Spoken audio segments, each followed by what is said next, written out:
So students, welcome in Sunday organic class. My name is Shailesh Sarawat. हम लोग इस regular lecture में ऑर्गेनिक के में पढ़ रहे थे लास्ट एपिसोड में आइसोमेरिज्म. आइसोमेरिज्म को हम लोग कंटिन्यू करते हैं. लास्ट एपिसोड में हम लोगों ने ज्योमेट्रिकल आइसोमेरिज्म का भी आइडिया ले लिया था. आज के एपिसोड में हम लोग पढ़ेंगे ईजेड आइसोमेरिज्म, ऑप्टिकल आइसोमेरिज्म और आरएस नोमेनकल्चर. 3 मेन पॉइंट पढ़ने हैं अपने को. तो ये है हमारा आइसोमेरिज्म. आइसोमेरिज्म. तो आइसोमेरिज्म में आज का जो पॉइंट है वो हम लोग लेते हैं सबसे पहले इजेड आइसोमेरिज्म. क्लियर?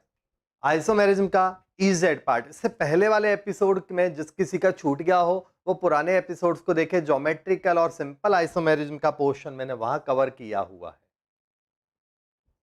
साथ के साथ ही अब कमेंट्स लिखने में बहुत कंजूस हो, कमेंट्स लिखा करो, ज्यादा से ज्यादा लाइक और सब्सक्राइब किया करो, कराया करो. चालू करते हैं इजेड आइसोमेरिज्म. ये क्या है? स्पेशल टाइप ऑफ ज्योमेट्रिकल है. कब यूज लेते हैं? व्हेन ऑल 4 ग्रुप्स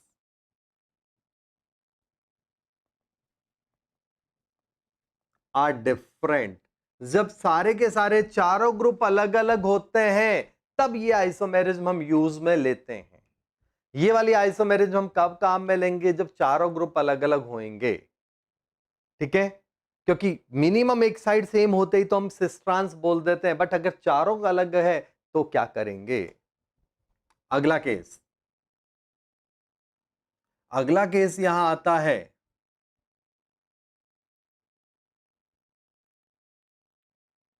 तो वो है आपका, इसमें क्या होता है? जो find priority of groups. Groups जो जुड़े हुए होते हैं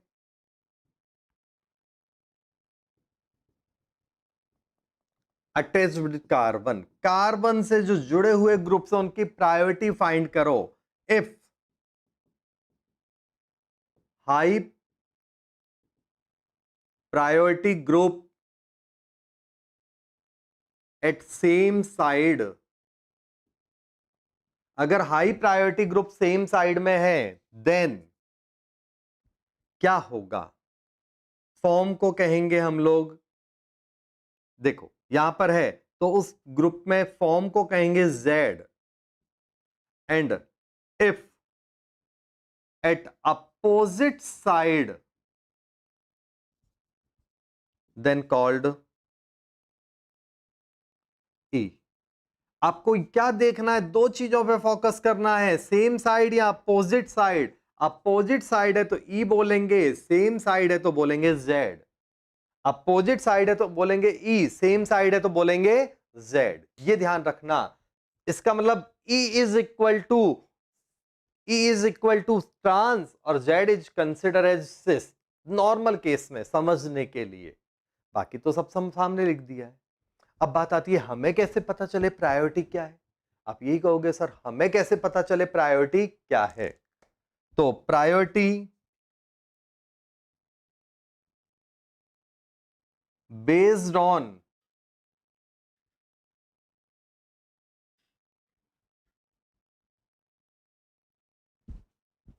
इन रूल्स के हिसाब से होती है. Priority based on Cahn Ingold Prelog rule. इन रूल्स के हिसाब से प्रायोरिटी चलती है. क्लियर हो गया? कान इनगोल्ड साइंटिस्ट है 3 अलग अलग, प्रेलॉग रूल. अब प्रायोरिटी का रूल क्या है? प्रायोरिटी का कुछ कंसेप्ट मैं यहां लिख रहा हूं. प्रायोरिटी किस चीज पे होती है? तो एटॉमिक नंबर. सबसे पहले प्रायोरिटी के लिए आप देखो atomic number. Atomic number, atomic number के बाद अगला पॉइंट है वो है आपका मास number in case of isotopes. Isotopes के केस में आप प्रायोरिटी के लिए देखो मास नंबर। क्लियर है? प्रायोरिटी के लिए पहला एटॉमिक नंबर, दूसरा है मास नंबर। क्लियर हो गया? आगे देखो, इन मल्टीपल बॉन्ड, वैसे तो काम अपना इनसे ही हो जाएगा, लेकिन तीसरा पॉइंट भी लिख रहा हूं, A B C, in multiple bond. Multiple bond में क्या होगा, जैसे अगर मान लो ये है, तो इसको कैसे लिखेंगे, जो बॉन्ड जितनी बार है, जैसे कार्बन और ऑक्सीजन दोनों डबल बॉन्ड बना रखा है, इसका मतलब कार्बन को 2 बार जोड़ना है ऑक्सीजन से, और ऑक्सीजन को 2 कार्बन से जोड़ना है। जितने बॉन्ड है उतने टाइम अपोजिट एटम से जोड़ दो। तो ऑक्सीजन को, कार्बन को 2 ऑक्सीजन से जोड़ा, और इस ऑक्सीजन को 2 कार्बन से जोड़ा। ये नहीं कि सर इसको तो जोड़ा नहीं, नहीं, जिनकी बात है ना उनके लिए ये बात होती है। तो हम इन 2 कार्बन ऑक्सीजन की बात कर रहे हैं, तो इनको, इसको 2 ऑक्सीजन से अटैच किया, इस ऑक्सीजन को 2 कार्बन से अटैच किया। और देखो CN क्या होगा, C, नाइट्रोजन नाइट्रोजन नाइट्रोजन, और इस नाइट्रोजन से C। आ गया समझ में? ट्रिपल बॉन्ड का मीनिंग ये। और देखो NO, NO, NO में क्या होगा, nitrogen oxygen, oxygen nitrogen, nitrogen और ऑक्सीजन को डबल डबल से अटैच किया, ये वाली बात। आ गया समझ में? कोई प्रॉब्लम है? तो ये प्रायोरिटी के लिए 3 वर्ड्स मैंने यहां पर लिखे हैं, इसमें कुछ समझना है तो स्पीडली बोलो, जल्दी से।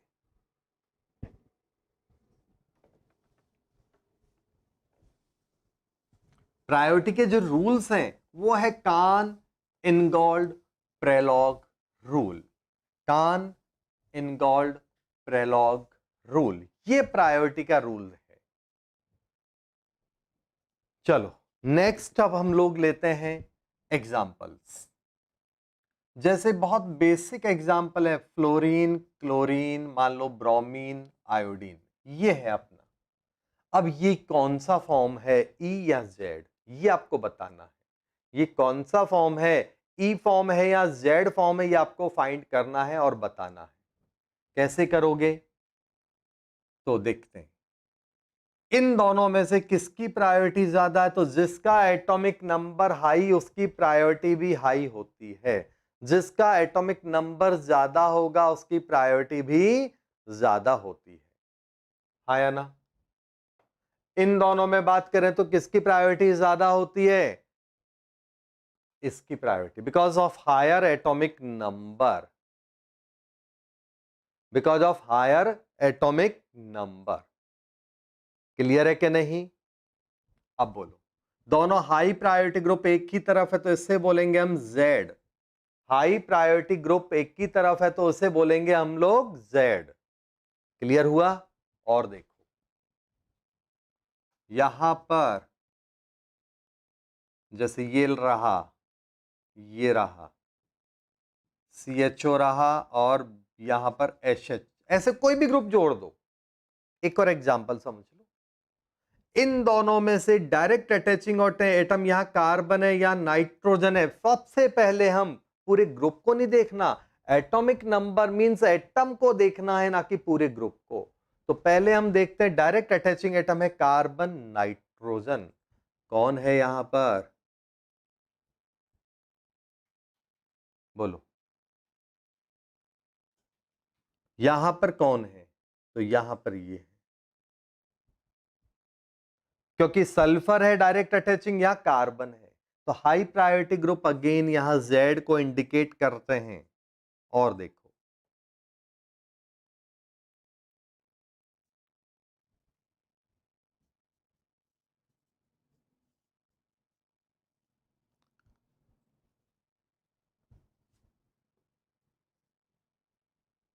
इसका आंसर लाओ, क्या होगा, सोचो एक बार। ट्राई करो, मैं और स्ट्रक्चर बनाता हूं, एक दो खुद एग्जांपल लेके देखो।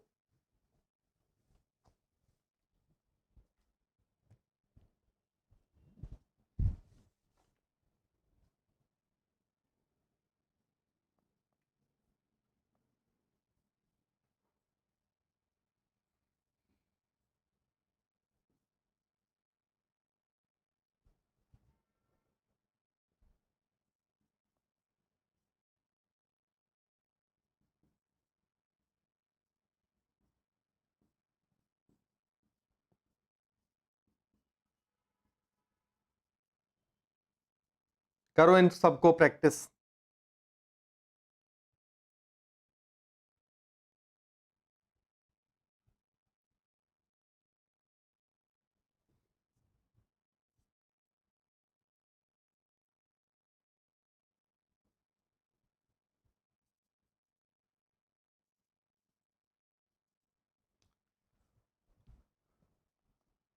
बताता हूं, एक साथ पहले कर लो।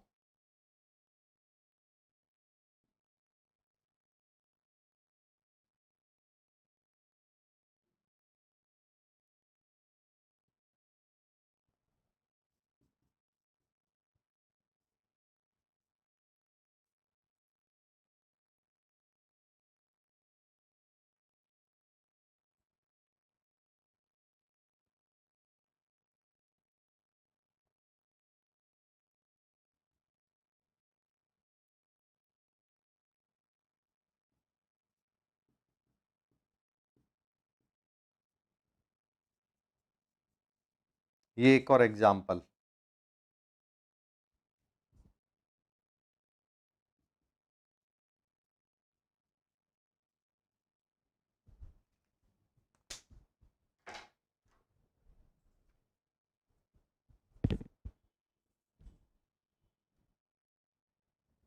अब देखते हैं हम लोग एग्जाम्पल। किसी ने अभी तक आंसर नहीं दिया है, भाई कर क्या रहे हो?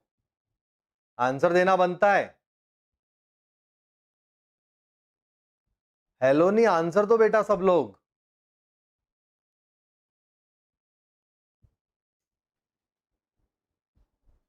चलो देखो, यहां पर इन दोनों में कार्बन कार्बन है, फर्स्ट एटम सेकंड एटम, इन दोनों में हाइड्रोजन है, दोनों में मींस एवरीथिंग सेम है। इसका मतलब आंसर तो कुछ होगा नहीं, बट यहां पर इसका आइसोटॉप के कारण इसकी प्रायोरिटी बढ़ गई।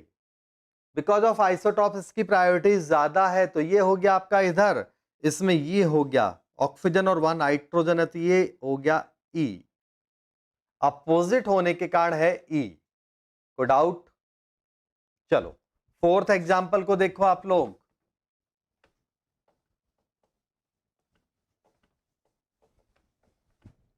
फोर्थ में क्या है? डायरेक्ट अटैचिंग एटम में या ब्रोमीन का एटॉमिक नंबर ज्यादा है एज कंपेयर टू सल्फर।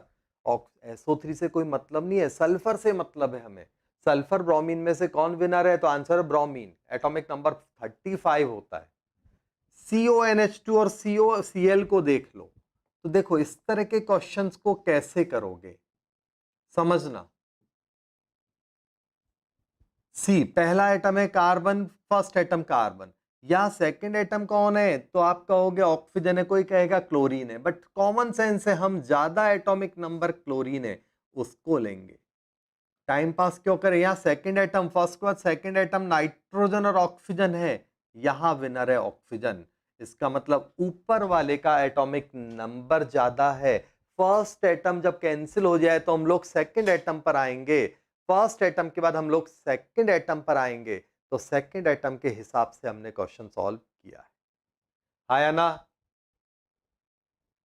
तो इट मींस इसकी प्रायोरिटी हायर है, तो ये स्ट्रक्चर अगेन हो गई Z। अगला वाला केस है आपका फिफ्थ। फिफ्थ में कौन है? नाइट्रोजन विनर है एज कंपेयर टू कार्बन। यहां कार्बन है, यहां भी कार्बन है, CHO, कार्बन कार्बन। आया ना? बोलो। तो यहां पर कौन होगा? कार्बन, यहां होगा ऑक्सीजन है, यहां भी ऑक्सीजन है। देखो सेकंड एटम दोनों में ऑक्सीजन है, यहां पर का हाइड्रोजन है, यहां पर कार्बन है। तो इट मींस विनर कौन हो गया? ये वाला। तो इसकी प्रायोरिटी ज्यादा है, तो ये हो गया अपोजिट मींस ई। आ रहा है समझ में? इस एग्जाम्पल को देखो, तो इस एग्जाम्पल में क्या है, विनर कौन है, सल्फर सल्फर कैंसिल तो ऑक्सीजन, वहां पर कार्बन ऑक्सीजन सेम है, फिर अगला ऑक्सीजन है, यहां क्लोरीन है, तो ये हो गया आपका Z। आ गया समझ में? रिपीट करना है तो बोल देना, डायरेक्ट लिख दिया है मैंने आंसर।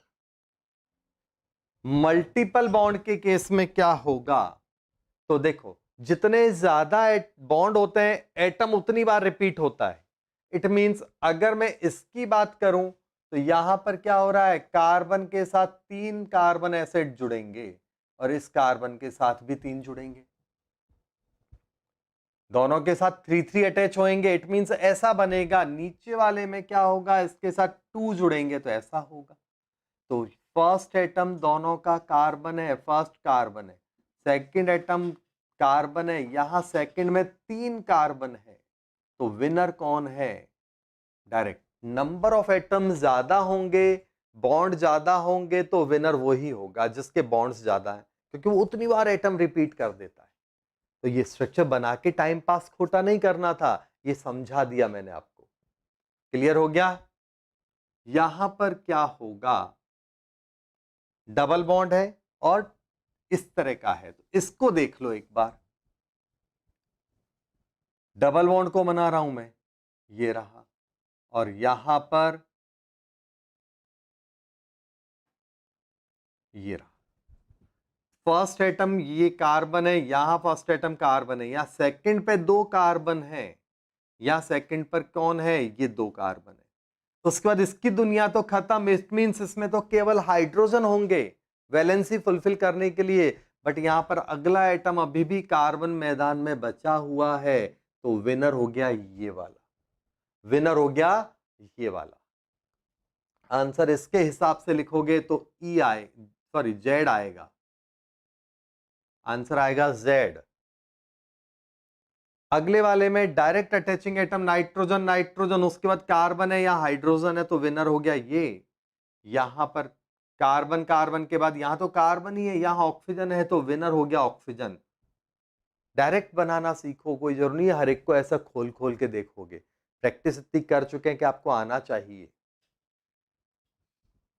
अगला केस, यहां पर विनर है ये,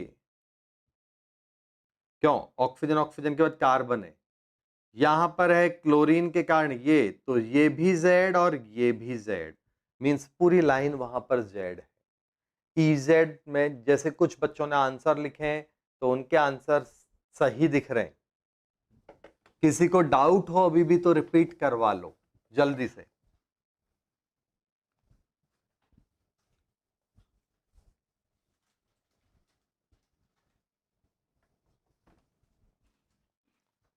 बोलो। अगला केस, अगर कई बार ऐसा होता है, ऐसी एक स्ट्रक्चर आ गई मान लो,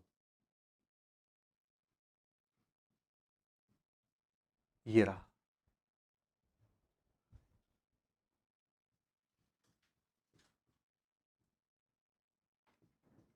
दो एग्जाम्पल दे रहा हूं मैं आपको समझाने के लिए, बोलो क्या करोगे।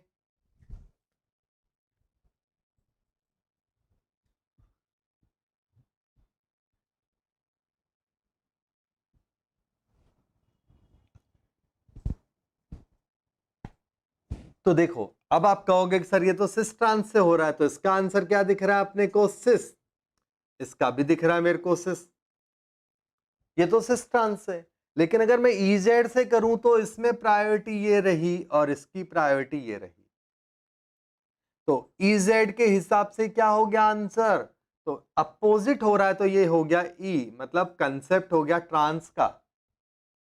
दोनों आंसर दे रखे हैं, टिक आंसर एक ही करना है, दोनों आंसर दे रखे हैं, टिक एक ही करना है, क्या करोगे, तो आंसर है इस केस में आंसर होगा ई, सिस गलत है और ई बेटर है आंसर, ये ध्यान रखना, ठीक है ना। जब दोनों ऑप्शंस गिवन हो, अगर ये नहीं दे रखा है सिस ट्रांस है तो का आंसर खत्म हो गया, लेकिन सिस ट्रांस के साथ इजेड भी दे दिया तो फिर आपको इजेड को प्रायोरिटी देना है। अब आप कहोगे क्या सर अभी आपने थोड़ी देर पहले बोला चारों ग्रुप होंगे अलग अलग तो इजेड बोलते हैं। यहाँ चारों ग्रुप अलग अलग है नहीं तो इजेड की जरूरत कहां है। बिल्कुल कह सकते हैं कि इसमें सिस ट्रांस लग जाता है, बट पूरी लैंग्वेज सुनो। चारों ग्रुप अलग होने पे सिस ट्रांस एप्लीकेबल हो ही नहीं सकता, वहां तो मजबूरी है कि इजेड ही काम में लेना पड़ेगा। वहां तो हमें इजेड ही काम में लेना पड़ेगा। लेकिन अगर मान लो कहीं पे ऑप्शन आ गया आपके पास के इजेड और सिस ट्रांस, तो इजेड ज्यादा स्पेशलाइज है। इट मींस जहां सिस ट्रांस लग रहा है वहां पर इजेड लगाना ज्यादा बेटर है, तो यहां पर ई को प्रेफर करेंगे। चारों ग्रुप होने के केस में तो मजबूरी है, इस तरह के केस में भी इजेड प्रेफरेंस में आता है, ध्यान रखना। यहां वाले केस में क्या होगा, ये है प्रायोरिटी, बिकॉज इसकी प्रायोरिटी कम है तो यहां पर जेड है। दोनों एक ही पुंगी बजा रहे हैं बट टिक एक ही करना है, उस केस में जेड होगा। कोई कंफ्यूजन है तो बोल दो जल्दी से। तो ये हमने इजेड आइसोमेरिज्म बाइंड अप कर दी। कुछ डाउट है?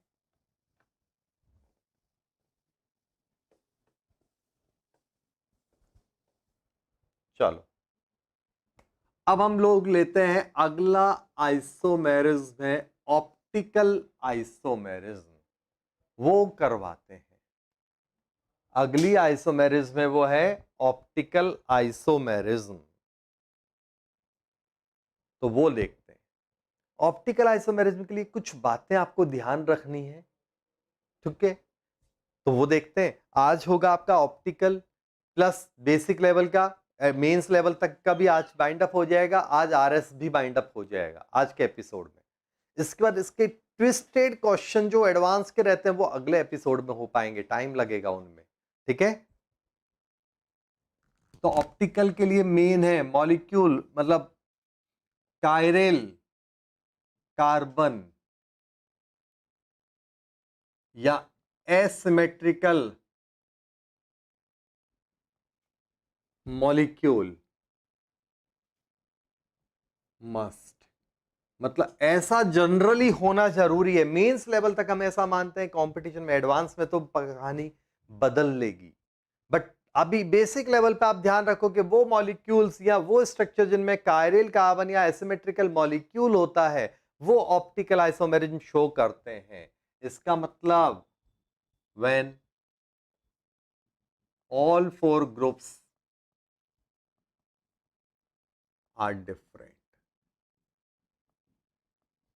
जब सारे के सारे ग्रुप्स अलग होंगे, सारे के सारे ग्रुप्स अलग होंगे, तब ये बात होगी।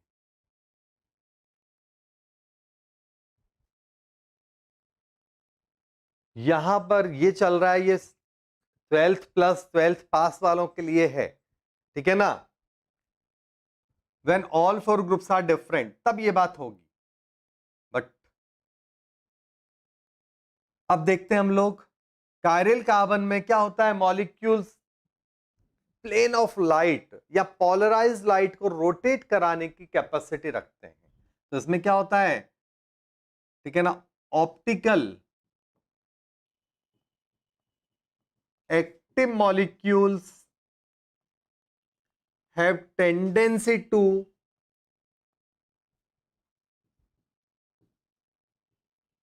rotate plane of polarized light, light के प्लेन को पोलराइज कराने की कैपेसिटी रखते हैं, उन्हें कहते हैं optical active molecule. Optical active molecule वो है जो लाइट के प्लेन को रोटेट करा सकते हैं, ठीक है ना? पोलराइज लाइट क्या होती है वो भी बताऊंगा, रुको एक minute. If rotation towards left direction या लेफ्ट साइड, तो उसे कहते हैं एल फॉर्म, स्मॉल एल, या फिर माइनस फॉर्म। इसका पूरा नाम होगा लेवो रोटेटरी, लेवो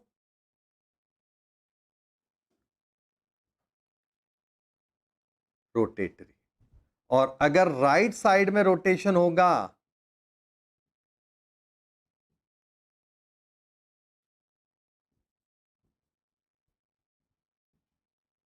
तो फॉर्म कहलाएगी डी, या फिर प्लस फॉर्म, इसे बोलते हैं हम लोग डेक्स्ट्रो रोटेटरी, वो शॉर्ट में लिख दिया। अगर लाइट का प्लेन लेफ्ट हैंड में रोटेट होता है तो उसे कहते हैं लेवो रोटेटरी। और अगर मॉलिक्यूल लाइट के प्लेन को, कौन सी लाइट है, पोलराइज्ड लाइट, उसके प्लेन को राइट हैंड साइड में रोटेट कराने की कैपेसिटी रखते हैं तो उसे कहते हैं डेक्स्ट्रो। तो याद रखना है एल, लेफ्ट से एल, लेवो, एल एल, तो अपने आप बचा हुआ क्या हो जाएगा, अपने आप आ जाएगा right means dextro. L two L याद रहेगा आपको, आई थिंक क्लियर हो गया। चलो नेक्स्ट। अब कुछ मॉलिक्यूल ऐसे होते हैं जो लाइट के प्लेन को ना राइट में रोटेट करा पाते हैं ना लेफ्ट में, रेसमिक मिक्सचर कहते हैं उनको, रेसमिक मिक्सचर। उनका एक और नाम होता है डीएल फॉर्म, उनका एक और नाम होता है plus minus form. Have no tendency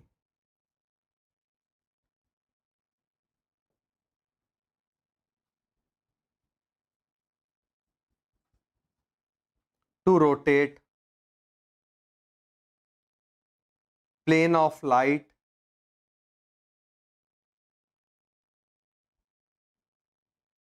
plane of polarised light को रोटेट कराने की उनमें कोई टेंडेंसी नहीं होती, ठीक है ना, रेसमिक मिक्सचर में। और ये ऑप्टिकल इनएक्टिव होते हैं इस चक्कर में, ऑप्टिकल इनएक्टिव है इसका मतलब।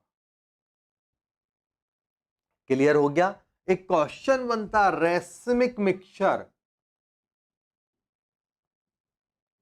Equal to optically inactive. तो आंसर क्या है, ड्यू टू, लॉजिक क्या है, ड्यू टू एक्सटर्नल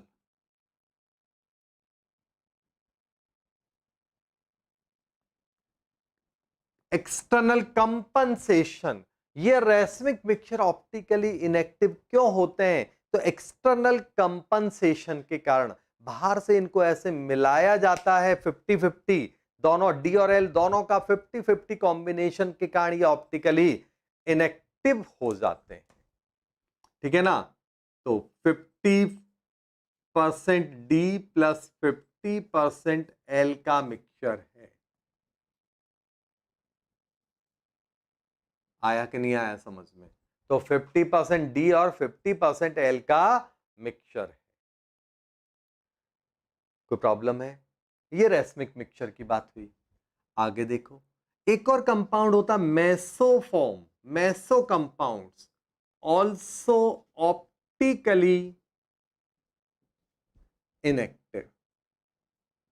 ये क्या होता है, देखो एक पढ़ा हमने डी, लाइट के प्लेन को लेफ्ट में घुमा रहा है, एक पढ़ा एल जो राइट में घुमा रहा है, डीएल जो लेफ्ट और राइट दोनों साइड घुमा सकते हैं, मतलब रेसमिक मिक्सचर जो ना 50, एक्चुअली 50-50 का मिक्सचर है, लेफ्ट घुमाने वाला भी उतना ही है, राइट घुमाने वाला भी उतना ही है। एक कहेगा लेफ्ट चलो, एक कहेगा राइट चलो, सर फोड़ के वहीं रह जाना है उनको। तो वो हो गया रेसमिक मिक्सचर। अब बात आती है मेसोफॉर्म, ये भी ऑप्टिकली इनएक्टिव है। ये ऑप्टिकली इनएक्टिव क्यों है, तो ड्यू टू इंटरनल कंपनसेशन।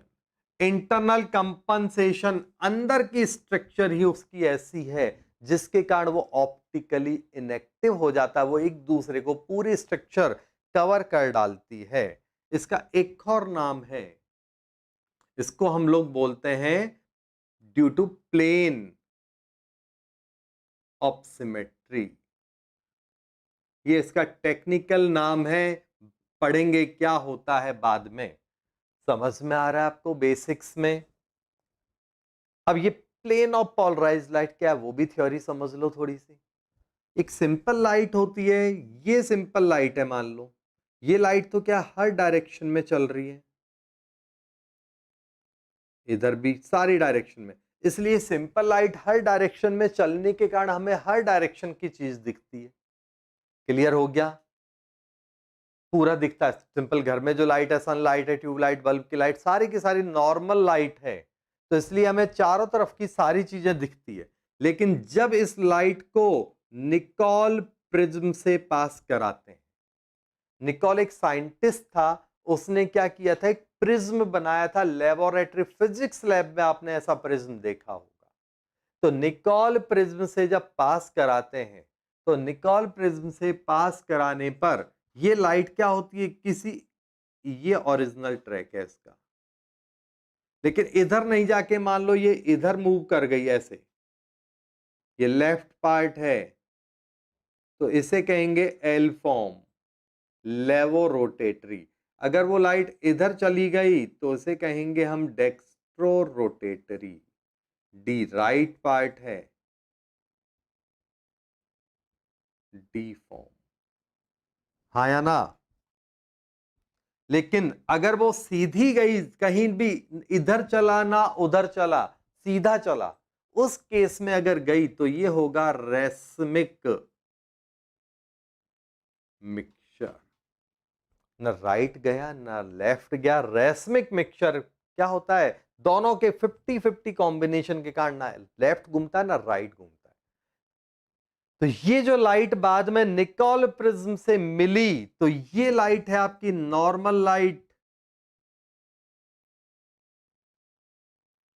और ये वाली लाइट जो थी, ये वाली लाइट आपकी होती है पोलराइज्ड लाइट। इस वाली लाइट को हम लोग क्या बोलते हैं, तो आंसर है, इस लाइट का नाम है पोलराइज्ड लाइट स्टूडेंट्स। ठीक है ना? प्रिज्म से निकलने के बाद जो लाइट है, दोनों में अंतर क्या है, इस लाइट से हमें चारों तरफ की चीजें दिखती है, और इस लाइट का बहुत सिंपल एग्जांपल है लेजर लाइट। लेजर आपने देखा है, आया ना? लेजर एकदम सीधी डायरेक्शन में जाता है, तो अगर वो लेजर जो आपकी टॉर्च होती है उसका कांच तोड़ दो, आपका वो प्रिज्म होता है, कांच तोड़ दो, सिंपल ट्यूबलाइट या सिंपल लाइट की तरह पूरा फैल जाएगा टॉर्च की तरह। तो ये डिफरेंस है दोनों में। कोई प्रॉब्लम है इसमें तो बोल दो। ये मैंने आपको एबीसीडी किया, आगे चलते हैं हम लोग।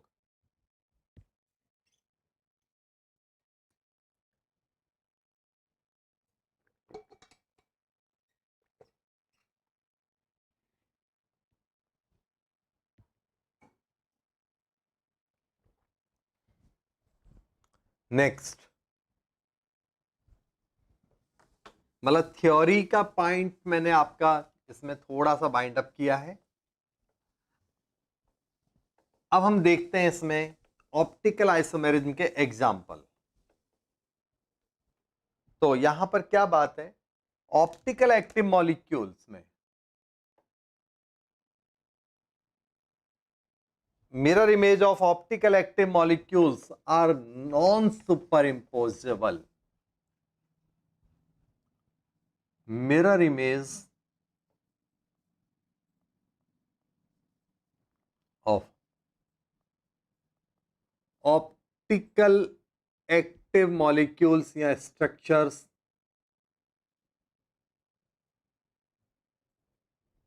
are non-super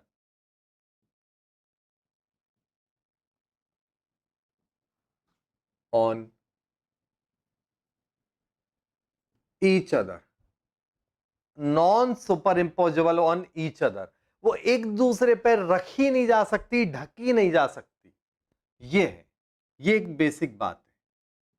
अब देखते हैं अपन एग्जाम्पल, जो बहुत सिंपल एग्जाम्पल है, 2 ब्रोमो ब्यूटेन। चारों ग्रुप अलग होने चाहिए, बस इतनी सी बात है। ये आपका ब्यूटेन बना रहा हूं मैं। ये आज का जो लेक्चर चल रहा है अभी, ये मेंस और बोर्ड लेवल का चल रहा है अभी, बेसिक। जैसे से आगे जाएंगे एबीसीडी सीखने के बाद, वैसे वैसे मेंस और एडवांस लेवल पे पहुंचते जाएंगे हम लोग। ठीक है ना? तो कई लोगों ने हो सकता है पहले पढ़ा हो, तो टेंशन मत लेना, रिवीजन हो रहा है उनका। कायरल कार्बन को ऐसे स्टार से भी रिप्रेजेंट करते हैं। अब इसकी मिरर इमेज बनाते हैं हम लोग। मिरर में इसको जब रखते हैं, तो मिरर में क्या होती है, चीजें उल्टी हो जाती हैं। अब उल्टी कैसे होगी वो देखना एक बार।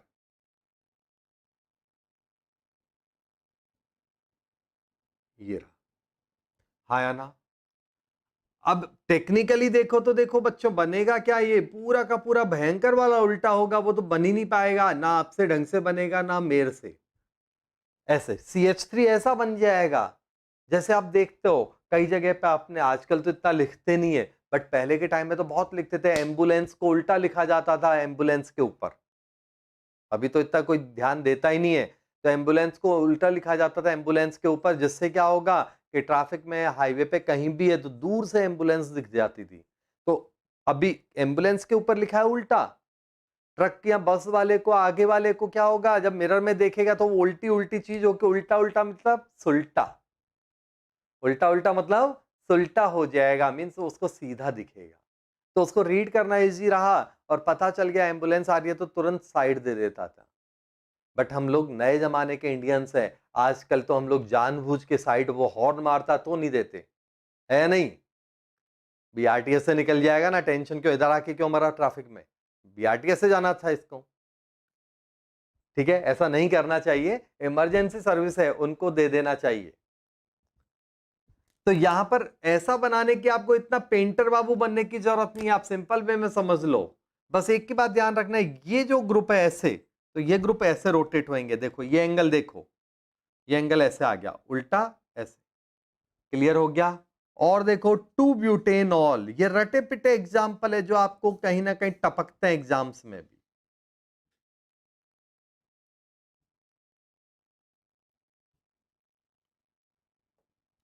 लैक्टिक एसिड,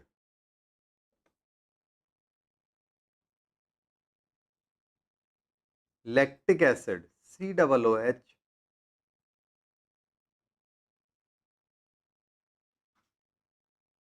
CH3 रखो यहां पर, ज्यादातर आपको ऐसा ही मिलता है,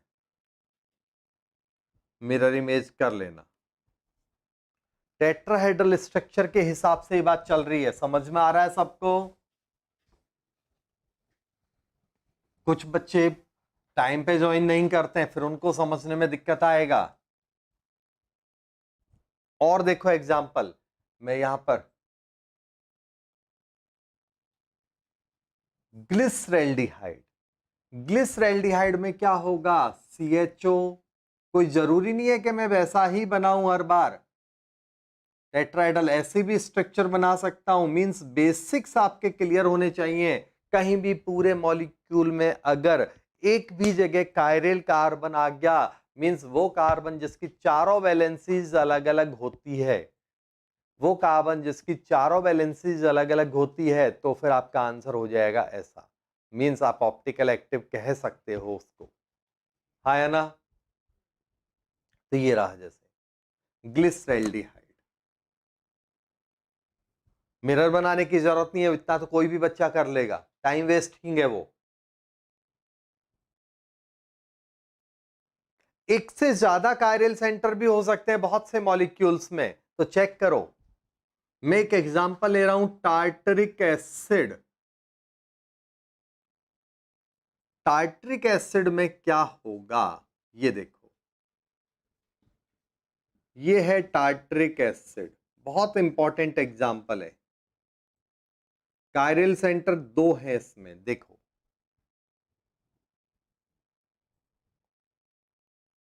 2 कायरल सेंटर है। अब इसकी दूसरी फॉर्म बना रहा हूं, जिसमें क्या हुआ, ग्रुप अपोजिट हो गए, ये HOH उल्टा हो गया, ये HOH उल्टा हो गया।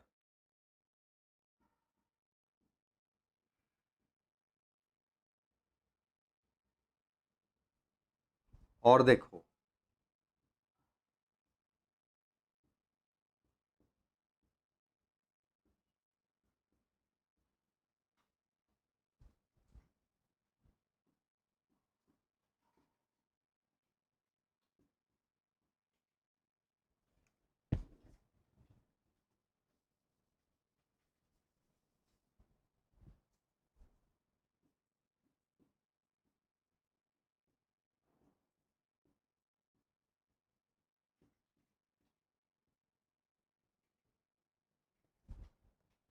ये रहा आपका, हाँ या ना? इसकी टोटल मैंने 4 स्ट्रक्चर्स बनाई है स्टूडेंट्स, कायरल सेंटर को स्टार लगाने की बार बार जरूरत नहीं है, वो कॉमन सेंस है, भीड़ करने का इच्छा नहीं है।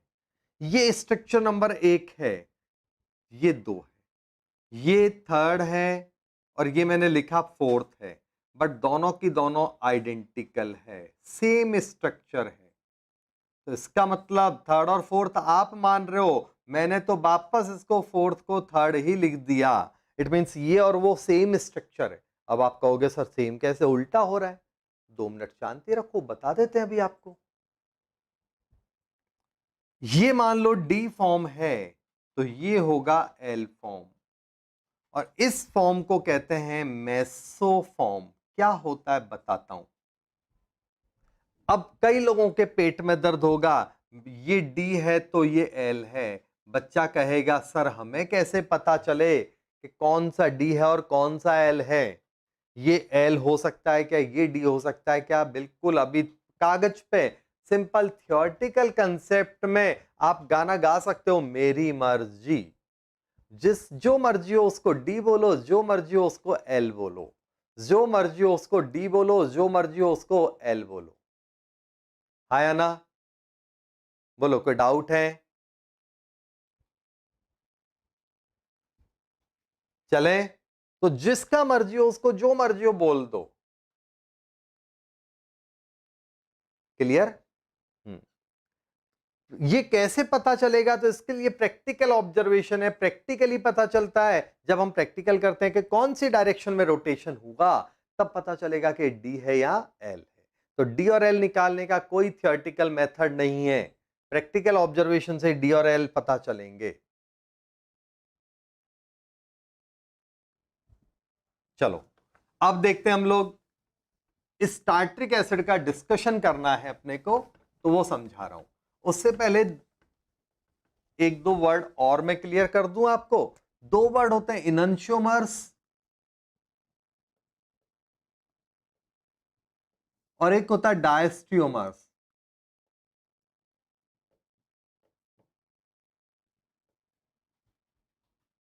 इनंशियोमर्स क्या होते हैं? जो मिरर इमेज हो, कंपाउंड जो एक दूसरे के मिरर इमेज हो और सुपर इम्पोजेबल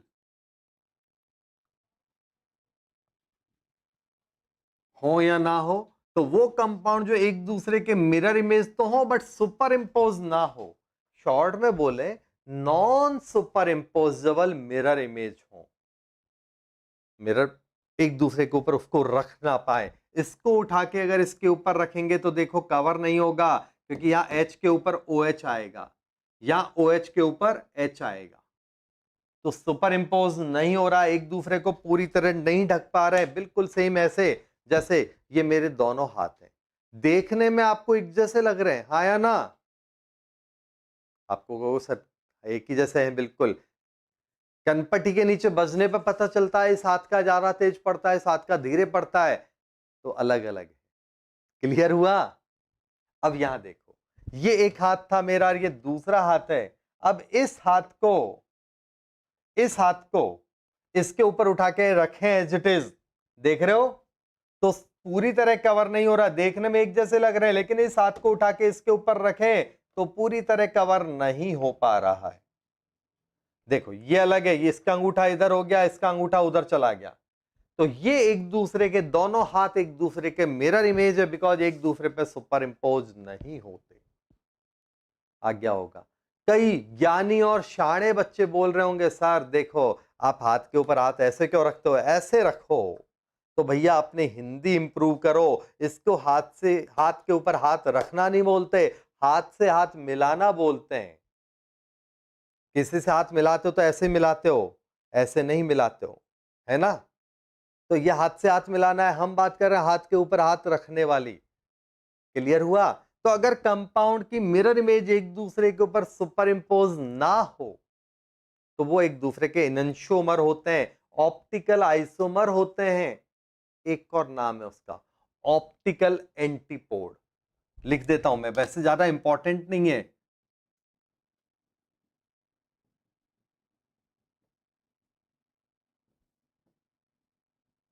लेकिन अगर कंपाउंड ना मिरर इमेज हो ना सुपर इम्पोज हो तो वो होते हैं एक दूसरे के डायस्ट्रियोमर्स। डायस्ट्रियोमर्स क्या होते हैं? जो ना एक दूसरे के मिरर इमेज होंगे ना सुपर इम्पोज होंगे। अगर मैं प्रॉपर्टीज की बात करूं तो केमिकल प्रॉपर्टी इनकी इनंशियोमर्स की सेम होती है और फिजिकल प्रॉपर्टी भी सेम होती है, केवल रोटेशन अलग होता है। रोटेशन डिफरेंट होता है, बाकी सारी प्रॉपर्टी जिनकी सेम होती है। ये ध्यान रखना, केमिकल और फिजिकल प्रॉपर्टी लगभग सारी सेम है, केवल मेन है रोटेशन एंगल। तो एक लेफ्ट में रोटेट कराएगा, एक राइट में रोटेट कराएगा, तो रोटेशन का एंगल अलग होगा, बाकी सब सेम है। चलो यहां पर बात करूं मैं आपके, तो यहां पर केमिकल प्रॉपर्टी तो यहां भी सेम है, फिजिकल इसमें भी काफी सेम है, मोस्टली सेम है, थोड़ी बहुत यहां अलग होती है। तो प्रॉपर्टीज के बेस पे उतना आसान नहीं है किसको, इन दोनों को डिफरेंस देना। टार्ट्रिक एसिड की बात हम कर रहे हैं, आते हैं अपने ओरिजिनल टॉपिक पर ये एबीसीडी समझने के बाद।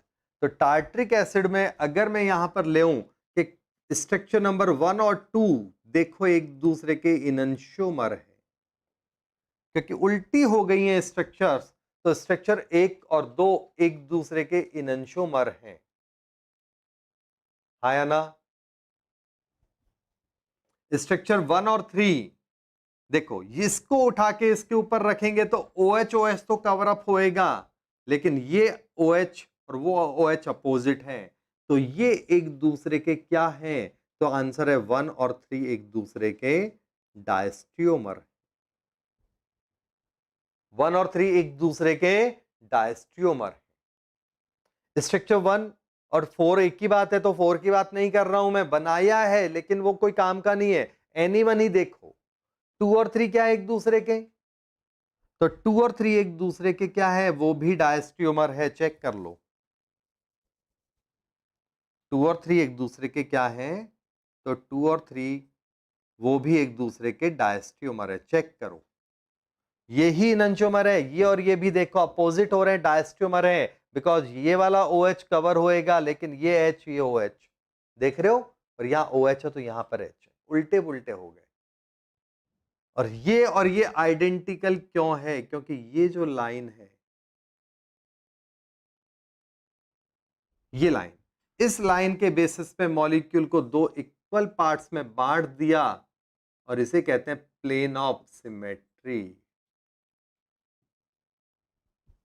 प्लेन ऑफ सिमेट्री, इस लाइन के बेस पे मॉलिक्यूल को दो अपोजिट पार्ट्स में बांट दिया तो इसे कहते हैं प्लेन ऑफ सिमेट्री। और वो मॉलिक्यूल जिनमें ऐसा कोई प्लेन हो जिससे मॉलिक्यूल को दो इक्वल पार्ट्स में बांट सकें, तो वो मॉलिक्यूल ऑप्टिकली इनएक्टिव होते हैं और मेसोफॉर्म होते हैं। तो वो आपका आइडेंटिकल क्यों है? क्योंकि ये और ये तो एक ही बात है। फिर ऐसे जैसे नोटबुक होती है आपकी, नोटबुक में हाफ ऐसे जॉइंट होता है ना, वहां से आप ऐसे कवर कर सकते हो। अभी आपको अलग अलग दो हाथ दिख रहे हैं, लेकिन अगर मैं ढंग से इसको कवर कर दूं तो आपको दिखेगा ही नहीं कि इस हाथ के पीछे कुछ और भी कांड हो रहा है। क्लियर हो गया? तो ये है आपका प्लेन। क्लियर? और वो एलिमेंट जिनमें सिमेट्री होती है वो आपके ऑप्टिकली इनएक्टिव हो जाते हैं, चाहे उनमें कायरल कार्बन हो या ना हो। तो स्टार्टिंग में मैंने आपको बोला था, वो स्ट्रक्चर्स जिनमें कायरल कार्बन होते हैं वो ऑप्टिकली एक्टिव होते हैं, बट ये बात हमेशा सही नहीं है। अगर कहीं पे ऐसे कोई केस हो गया तो वो ऑप्टिकली इनएक्टिव हो जाएगा। कोई डाउट किसी को? बोलो, प्रॉब्लम है? हाँ या ना बोलो।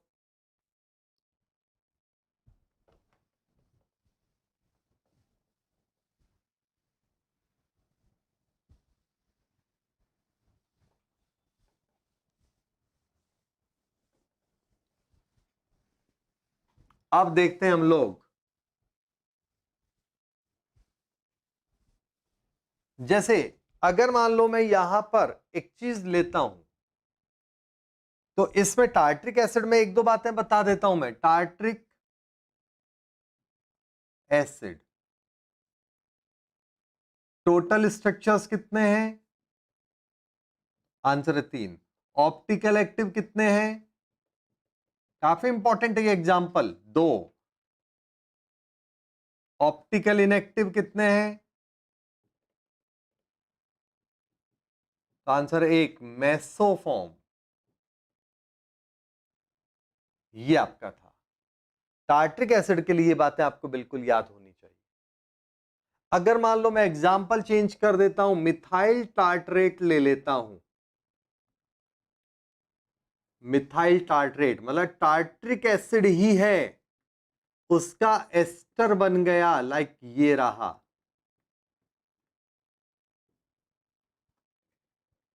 यहां पर टार्ट्रिक एसिड था, उसका ये बना।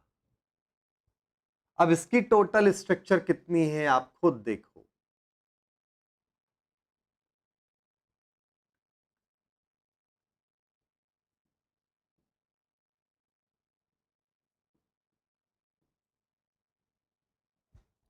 मिथाइल टार्ट्रेट के ऑप्शंस बना रहा हूं, खुद सोचो क्या करना है।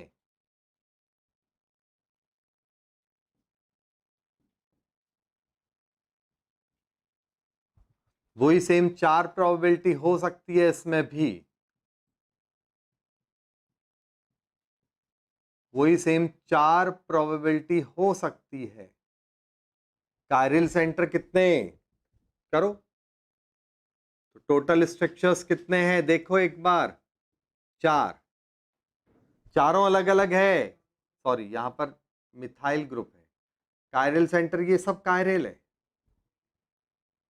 ठीक है ना। ये स्ट्रक्चर नंबर 1 है तो ये 2 है, ये 3 है तो ये 4 है, ये 3 है तो वो 4 है स्ट्रक्चर। अब आप कहोगे सर वो सेम क्यों नहीं है? तो ऊपर और नीचे अलग अलग ग्रुप है, इसलिए वो आइडेंटिकल नहीं हो सकती, प्लेन ऑफ सिमेट्री उसमें नहीं है। तो 1-2 का रिलेशन बताओ आप, 1-3 का रिलेशन बताओ, 1-4 का रिलेशन बताओ, ठीक है ना। 2-3 का रिलेशन बताओ और 2-4 का रिलेशन बताओ। आंसर लाओ। 3-4 का रिलेशन बताओ जल्दी से, कौन क्या है, सोचो।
यस, चेक करो 1 और 2 एक दूसरे के इनंशियोमर हैं, 1 और 3 एक दूसरे के डायस्टियोमर है। आप अपना आंसर चेक करो, ये डायस्टियोमर है, 2-3 भी डायस्टियोमर है, 2-4 भी डायस्टियोमर है और 3 और 4 इनंशियोमर है। लास्ट वाला एनिंशोमर है, बाकी सब डायस्टियोमर है, चेक कर लो। क्लियर? चलो, तो यहां पर ऑप्टिकल एक्टिव कितने हैं? तो आंसर है 4। इनएक्टिव कितने हैं? तो आंसर है 0। मेसोफॉर्म है कोई? तो आंसर है नाजी। अब एक बात आती है, मेसो कोई जरूरी नहीं है हर केस में हो, प्लेन होगा तो ही मेसो होगी, अदरवाइज मेसो नहीं होगी। लेकिन रेसमिक मिक्सचर हर कंडीशन में होगा, क्योंकि डी और एल, डी बन रहा है तो एल बनेगा ही बनेगा, और दोनों को 50-50 डालना तो अपने हाथ की बात है। तो रेसमिक मिक्सचर हर कंडीशन में हम बना सकते हैं, बट मेसो अपने हाथ की बात नहीं है, वो इंटरनल स्ट्रक्चर है, बाय बर्थ, पैदाइशी उसकी स्ट्रक्चर ऐसी कि एक दूसरे को सुपर इंपोज कर पाए। तो एक एग्जांपल और मैंने आपको ये समझाया, को डाउट? आंसर तो सबका समझ में आ गया शायद, ठीक है ना? चलो, अब हम लोग लेते हैं इसके बाद अगला पॉइंट। दो वर्ड हमें समझने हैं, वो देख लो, कैपिटल डीएल और small DL, DL versus DL. Small और कैपिटल का डिफरेंस हम लोग समझ रहे हैं, तो इंग्लिश का ही नहीं है, बाकी बहुत से अंतर हैं। तो डीएल ये क्या है आपका, और ये है डीएल, है ना, और ये कैपिटल डीएल, मैंने ऐसे टेबल बना दी। ये क्या होता है? ये एंगल है ऑफ रोटेशन, ये रोटेशन को बताता है, और ये क्या करता है? कॉन्फ़िगरेशन को बताता है। ये रोटेशन को बता रहा है और वो कॉन्फ़िगरेशन को। ये क्या होता है? Used for all optical active structures. ये क्या होता है? सब में नहीं काम आता, ओनली फॉर शुगर्स, प्रोटीन्स, इनके लिए काम आएगा। ये सबके लिए काम नहीं आएगा, वो केवल इनके लिए काम आएगा। हाँ या ना? बोलो। चले हम आगे की बात करें, कोई प्रॉब्लम है? ठीक है, नेक्स्ट।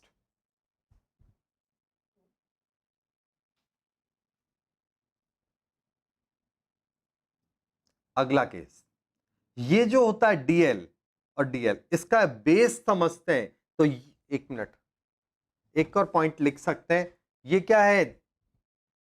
कैलकुलेट बाय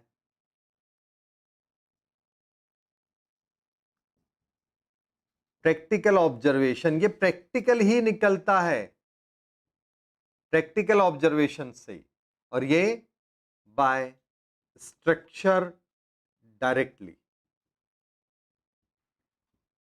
मतलब थियोरटिकली।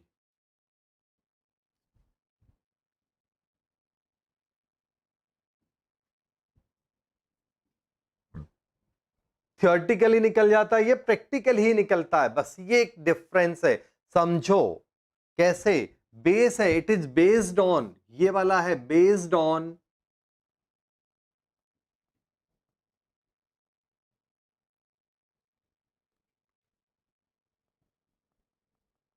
ग्लिसरैल्डिहाइड। ये ग्लिसरैल्डिहाइड के बेस पे कैपिटल डीएल चलेगा। कैपिटल डीएल चलेगा किसके बेस पे? तो आंसर है बेस्ड ऑन ग्लिसरैल्डिहाइड। क्लियर? देखो, अभी थोड़ी देर पहले मैंने समझाया था ये ग्लिसरैल्डिहाइड है, दोबारा समझो। शुगर्स के लिए, अब ग्लिसरैल्डिहाइड का ये बॉटम ग्रुप है CH2OH। देखना, अब ये बॉटम ग्रुप CH2OH जो बॉक्स के ऊपर, बॉक्स में लिखा है मैंने, इस ग्रुप के जस्ट ऊपर वाला OH कौन सी डायरेक्शन में? तो ऑल वी नो ये लेफ्ट होता है और ये राइट होता है, सबको पता है ये लेफ्ट है और वो राइट। तो ये कौन सी डायरेक्शन में है? तो अगर ये लेफ्ट हैंड साइड में है तो फॉर्म होगा कैपिटल एल, और ये राइट हैंड साइड में है तो फॉर्म होगा कैपिटल आर।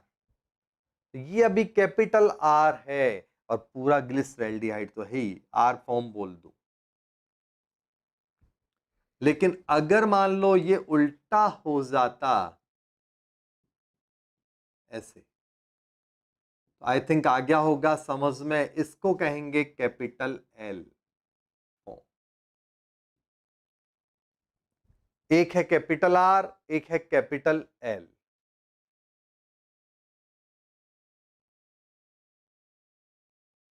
हाँ या ना, बोलो। चलूं आगे। तो ग्लिसरैल्डिहाइड के बेस पे मैंने कैपिटल डी और एल की बातें की। ग्लूकोज में, शुगर्स में देखते हैं, तो जैसे ग्लूकोज,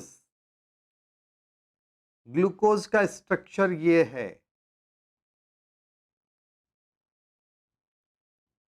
ग्लूकोज का जिनको स्ट्रक्चर नहीं पता है उनको याद तो करना ही है, बट मैं बता देता हूं कैसे याद करना है।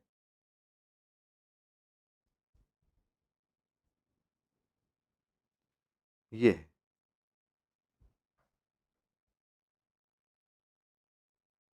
अब ये ग्लूकोज का स्ट्रक्चर है, इसमें 3 नंबर का OH ही अपोजिट होता है, सारे OH एक ही डायरेक्शन में। एल्डिहाइड के बाद पांचों OH है, 5 एल्कोहल है, याद हो गया। सारे एक डायरेक्शन में, एक ही OH अपोजिट है, तो याद रखना। कई बार बच्चे उल्टा पुल्टा होते रहते हैं, तो 3 नंबर के बाद बाकी सारे तो एक ही डायरेक्शन में है। ठीक है, चलो। अब यहां पर बेस कौन सा है, तो ये हमारा बेसिक फॉर्म है, और उसके जस्ट ऊपर वाला OH ग्रुप राइट साइड में है, तो ग्लूकोज क्या है, कैपिटल आर है। ग्लूकोज क्या है, कैपिटल आर है। ये OH मान लो इधर होता, नहीं होता घबराओ मत, लेकिन सपोज ये OH इधर होता तो कैपिटल डी फॉर्म हो जाता। तो ग्लूकोज का कैपिटल डी और कैपिटल आर, समझ, सॉरी एक मिनट, मैं मिस्टेक कर गया यहां पर।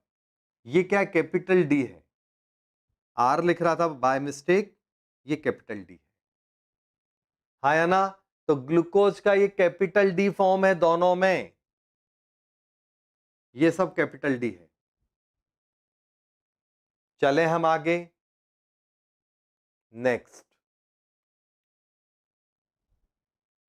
तो ऐसे कोई भी स्ट्रक्चर की बात की जाए तो ठीक है, बट प्रोटीन्स के बेस पे,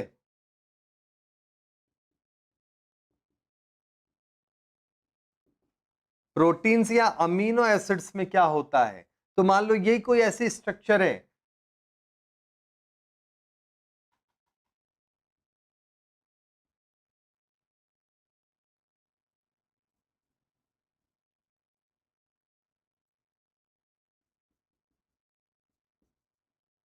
तो ऐसा कोई जरूरी नहीं है एल्कोहल हो, समझना, ऐसा कोई जरूरी नहीं है एल्कोहल हो। एल्कोहल या उससे बनने वाला कोई भी स्ट्रक्चर, जैसे ये रहा, तो ये फॉर्म, ये वाला फॉर्म आपका क्या हो गया, तो ये अगेन कैपिटल डी है। एक और एग्जांपल देखना, मान लो आपको कोई ऐसा केस मिल जाए, ऐसा कभी मिलेगा नहीं, बट मान लो आपको अगर कोई ऐसी स्ट्रक्चर मिल जाए,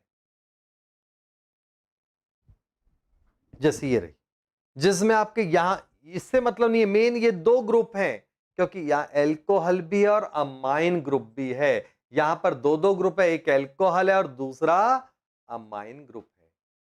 तो अब किसके बेस पे चलें, शुगर को लें तो एल्कोहल, अब मीन प्रोटीन्स को लें तो अमाइन, किसको प्रायोरिटी देंगे डी और एल लिखने के लिए, जल्दी बताओ।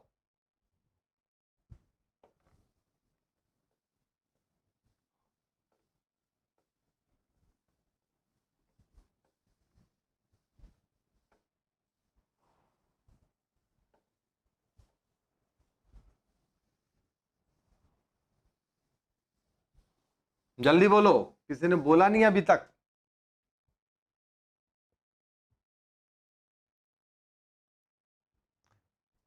तो उस केस में प्रेफरेंस देते हैं अमाइन को, और ये होगा एल फॉर्म।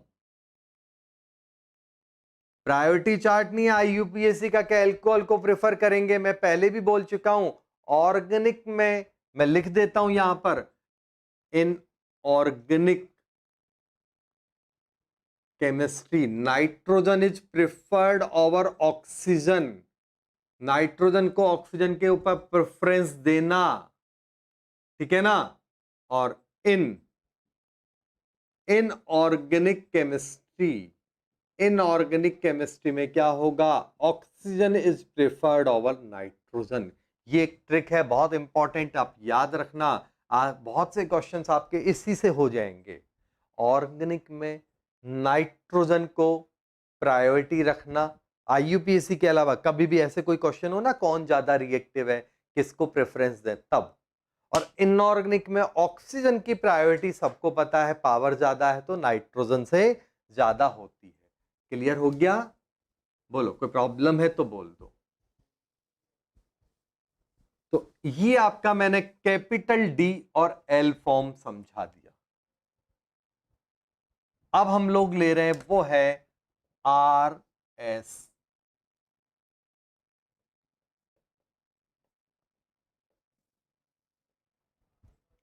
नॉमेनकल्चर, आर एस नॉमेनकल्चर, ठीक है। तो आर एस नॉमेनकल्चर में क्या होगा, क्या क्या बातें आपको ध्यान रखनी है वो देखो। फोर, ये कब कहां काम आएगा, तो ये यूज्ड होता है कहां पर, ऑप्टिकल एक्टिव स्ट्रक्चर्स में, used for optical active structures. R S naming कहां काम आती है,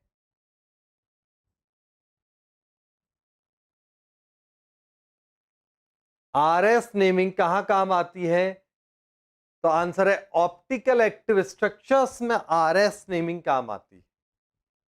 क्लियर है कि नहीं, ये बात ध्यान रखना। दूसरा पॉइंट, ठीक है, दूसरा जो पॉइंट है वो है आपका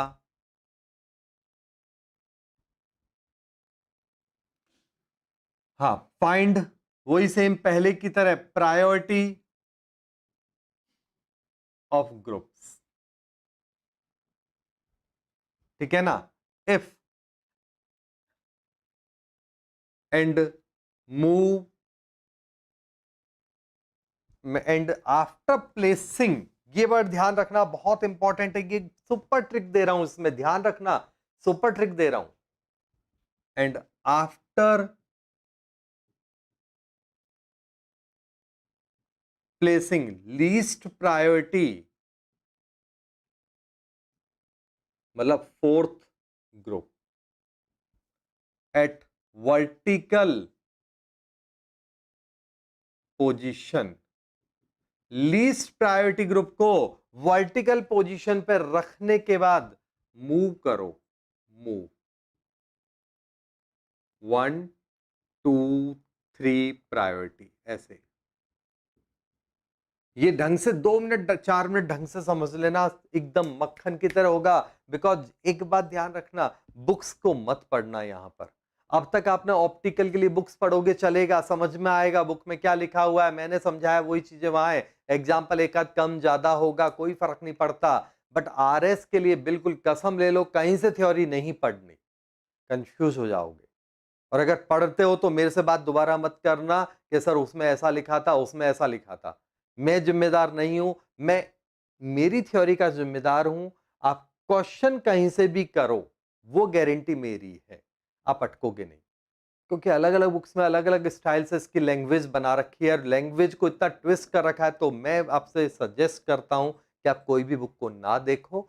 यहाँ की थ्योरी 2 लाइन की है, उसको देखो, क्वेश्चन अनलिमिटेड करना, और अपना हैशटैग केमिस्ट्री रटना नहीं है, जरूर जिंदाबाद करते रहना, ठीक है। लाइक करो, सब्सक्राइब करो, कमेंट्स, अभी तक लाइक्स भी बहुत ज्यादा नहीं आए आप लोगों के, एक नंबर के आलसी हो।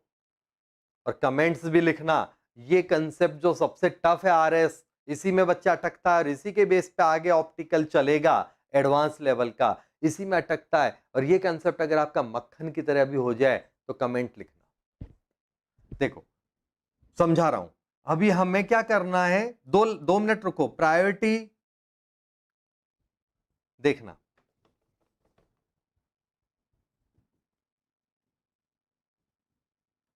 प्रायोरिटी जो है ना बेस्ड ऑन, वही सेम पॉइंट है, बेस्ड ऑन कान, अभी जो थोड़ी देर पहले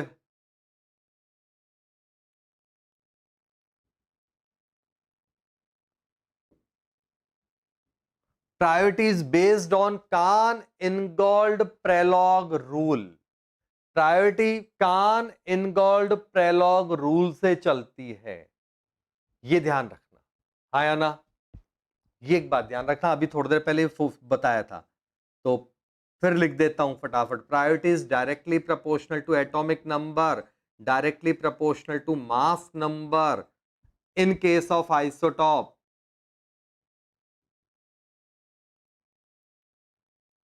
वही सेम लैंग्वेज है, इन मल्टीपल बॉन्ड,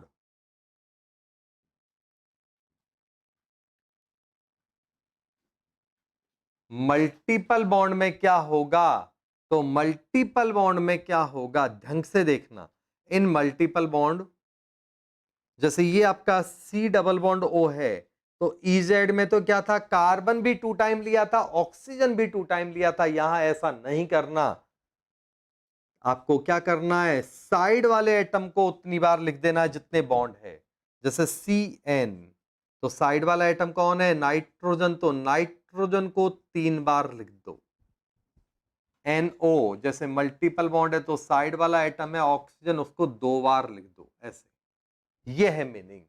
तो यहां पर उसमें क्या था, इजेड आइसोमेरिज में नाइट्रोजन भी 2 टाइम आएगा और ऑक्सीजन भी 2 टाइम आएगा, लेकिन यहां पर ऐसा नहीं है, नाइट्रोजन और ऑक्सीजन दोनों दे दिए जाए तो उस केस में क्या होगा, नाइट्रोजन को आपको प्रेफरेंस देना है, आया ना, सॉरी, कोने वाले एटम को 2 बार लिखना है बस, जनरली मल्टीपल बॉन्ड के इस कंसेप्ट की जरूरत आपको पड़ेगी ही नहीं, अपने ट्रिक से करोगे, आप डायरेक्ट कर डालोगे, देखते हैं हम आरएस को समझते हैं, देखना, अगर मान लो मैंने यहां पर फिशर प्रोजेक्शन की बात कर रहा हूं अभी, सबसे इंपॉर्टेंट और लेटेस्ट यही है, वेज डैश भी है, वो भी कराऊंगा, पहले फिशर प्रोजेक्शन से हम इस बात को समझते हैं, मोस्ट इंपॉर्टेंट और मोस्ट मॉडर्न यही है, इसी से चलता ज्यादातर, तो देखो फिशर प्रोजेक्शन में क्या होगा, मान लो एक एग्जांपल है, ये आपका ग्रुप है, कोई भी, इस नाम क्या है अभी नाम पे नहीं जाना अपने को, अब हमें मेन प्रैक्टिस करनी है, तो सबसे पहले इसमें जो चारों स्ट्रक्चर्स हैं उनकी प्रायोरिटी डिसाइड कर लो, तो हमें पता है यहां डायरेक्ट अटैच एटम है ऑक्सीजन, तो इसकी प्रायोरिटी 1 नंबर है, पुराना कंसेप्ट काम आएगा, पुराना कंसेप्ट ही काम आने वाला है, तो उसकी प्रायोरिटी क्या होगी, 1, उसके बाद सेकंड प्रायोरिटी ये होगी, थर्ड प्रायोरिटी ये होगी और फोर्थ प्रायोरिटी ये होगी, मैंने अभी प्रायोरिटी लिखी है स्टूडेंट्स, आई थिंक प्रायोरिटी समझाने का है तो समझा दूं, जल्दी बोलो, जब तक 1-2 स्ट्रक्चर्स बना देता हूं मैं,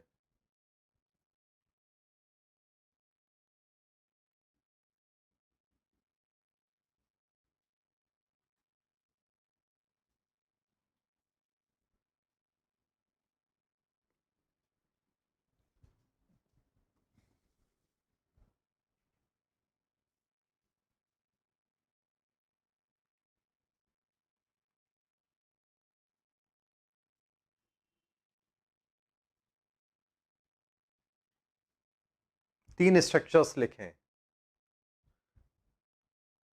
समझा दो, ठीक है, हाँ देखो, डायरेक्ट कौन जुड़ रहा है, डायरेक्ट अटैचिंग एटम है ऑक्सीजन, तो इसका एटॉमिक नंबर इन सब में या कार्बन है या हाइड्रोजन है या कार्बन है, तो ऑक्सीजन का एटॉमिक नंबर ज्यादा है तो उसकी प्रायोरिटी हो गई 1, हाँ या ना, इसके बाद कार्बन कार्बन है तो दोनों की प्रायोरिटी बराबर होनी चाहिए, लेकिन जब सेम हो जाता तो अगला आइटम देखते हैं, तो यहाँ COOH है, अगला आइटम ऑक्सीजन है या हाइड्रोजन है, कार्बन कैंसिल, तो हाइड्रोजन ऑक्सीजन में से हाइड्रोजन ऑक्सीजन जीतेगा, इट मींस इसकी प्रायोरिटी हो गई 2, हाँ या ना, इसके बाद इसकी प्रायोरिटी होगी 3, इसकी प्रायोरिटी होगी 3।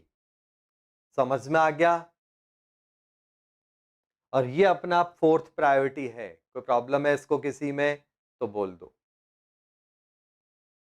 बराबर है? तो प्रायोरिटी देखेंगे हम लोग। प्रायोरिटी के हिसाब से अब हमारा काम क्या है समझना, बुक पे मत जाना। हमें क्या करना है, लीस्ट प्रायोरिटी ग्रुप ये रहा 4th।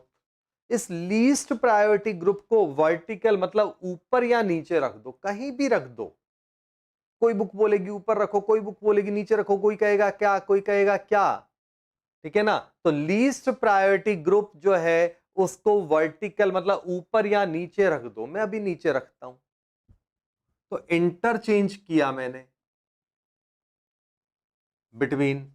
अब मैंने क्या किया, इन दोनों को चेंज किया 4 3 में। कॉमन सेंस है, ये चेंज होंगे तो वो भी चेंज होंगे, ये बात ध्यान रखना। तो 4 3 चेंज होगा तो 1 2 भी चेंज होगा। तो अब ये उल्टे पुल्टे हो गए, तो 1 हो गया इधर, 2 हो गया इधर, 4 हो गया इधर, 3 हो गया इधर। ये आपकी, अब ग्रुप नहीं बनाया मैंने, नंबरिंग लिख दी। जो नंबरिंग है ना, अल्टी पल्टी किया, इंटरचेंज किया, 1 2 इधर, 3 4 को चेंज किया। ये है आपका पॉइंट। कोई प्रॉब्लम है तो बोल दो।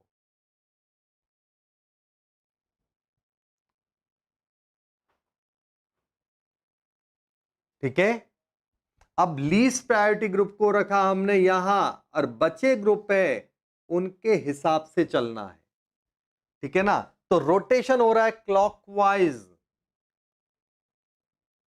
अभी हमें केवल रोटेशन समझना है। अब अगला स्टेप बोलता हूं। मैंने यहां लिखा था प्रायोरिटी के हिसाब से चलना है, तो प्रायोरिटी लेना और मूव करना आई थिंक आ गया आपको। ठीक है ना? अब रोटेशन अगर क्लॉकवाइज है तो फॉर्म कहलाती है सॉरी, रोटेशन क्लॉकवाइज नहीं है, एंटी क्लॉक है। एंटी क्लॉक रोटेशन है, क्योंकि क्लॉक तो ऐसे चलती है, पता है ना घड़ी कैसे चलती है। तो रोटेशन ये एंटी क्लॉक है, उल्टा जा रहा है, 1 2 3। इसको भूल जाओ, लीस्ट प्रायोरिटी को भूल जाना, इसको भूल कर देखो। तो रोटेशन क्या है, एंटी क्लॉक है। एंटी क्लॉक है तो फॉर्मूला कहलाएगा एस फॉर्म। अगर रोटेशन होता क्लॉकवाइज, लिख देता हूं मैं अभी अलग से, तो फॉर्म कहेंगे आर। ये दो करके दिखाओ, करो।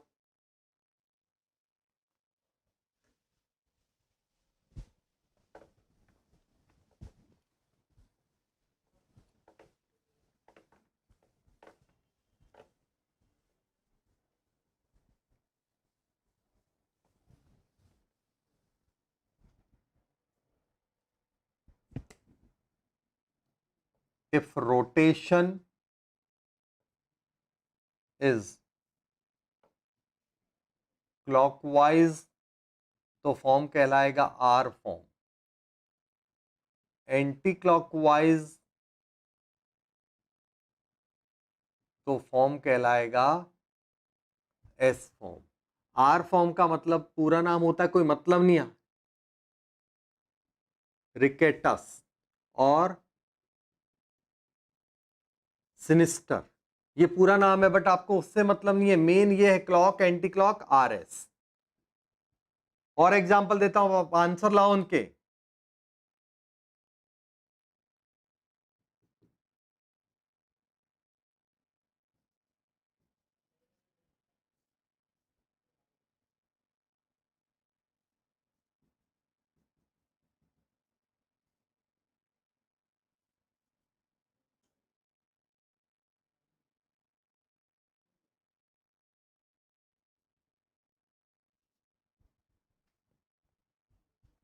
करो।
अरे सॉरी, मैंने मिटा दिया, बिना देखे ही मिटा दिया। चलो कोई बात नहीं, वो बाद में देखते हैं, किसी ने आंसर दिया नहीं। इन दो का आंसर लाओ।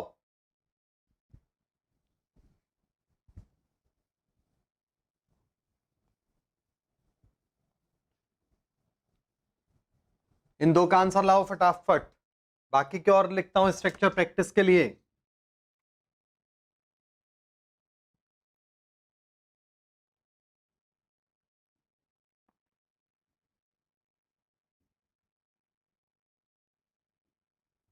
कोई भी ग्रुप हो, प्रैक्टिस होनी चाहिए बस।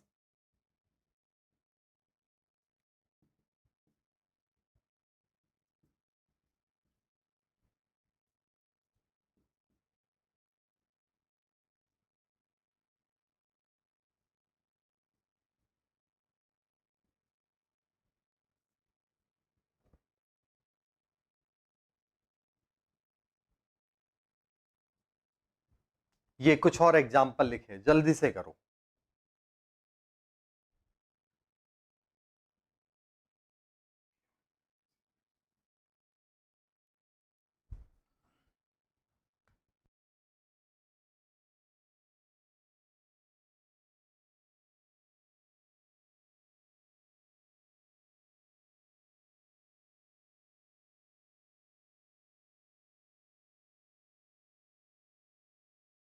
देखो यहां पर प्रायोरिटी में 1 2 3 4, ये प्रायोरिटी लिखी मैंने। इंटरचेंज करना है तो मान लो मैं अब 4 को ऊपर ले रहा हूं अब की बार, तो 4 3 और 1 2 को इंटरचेंज कर दिया, तो 4 इधर 3 इधर, 4 इधर 3 इधर। बोलो हाँ या ना, ये बात है।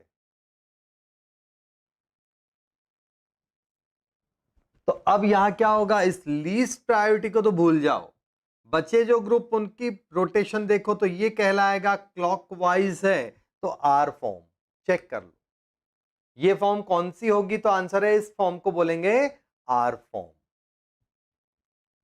यहां पर देखें तो प्रायोरिटी में 1 नंबर पे नाइट्रोजन है, 2 नंबर पे बिकॉज कार्बन कार्बन कार्बन है, कार्बन कार्बन कार्बन, बट यहां पर क्लोरीन है, यहां ऑक्सीजन है, यहां कार्बन है। तो एटॉमिक नंबर फर्स्ट के बाद सेकंड वाले का एटॉमिक नंबर देखते हैं,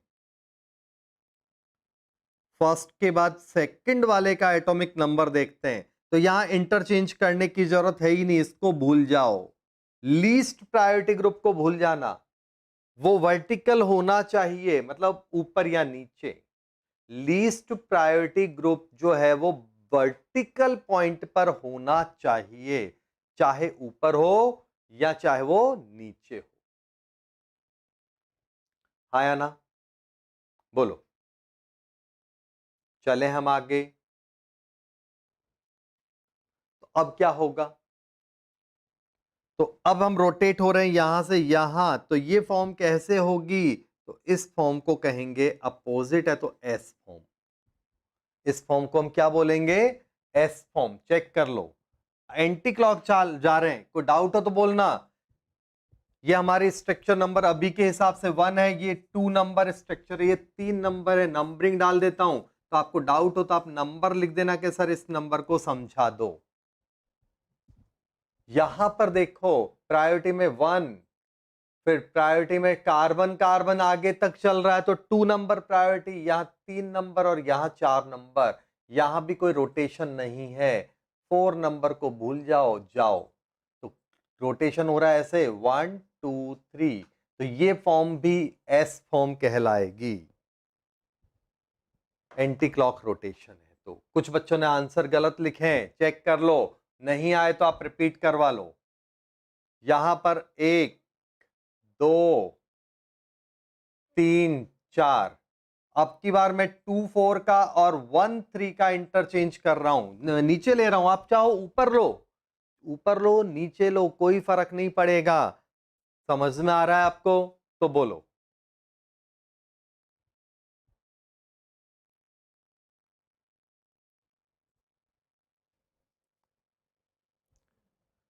तो क्या हो जाएगा, 4 2 1 3, ये आपका अरेंजमेंट हो गया, ये आपका अरेंजमेंट हो गया।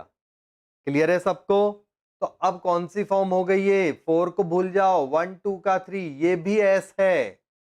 सारी एस निकल लिए धड़ल्ले से।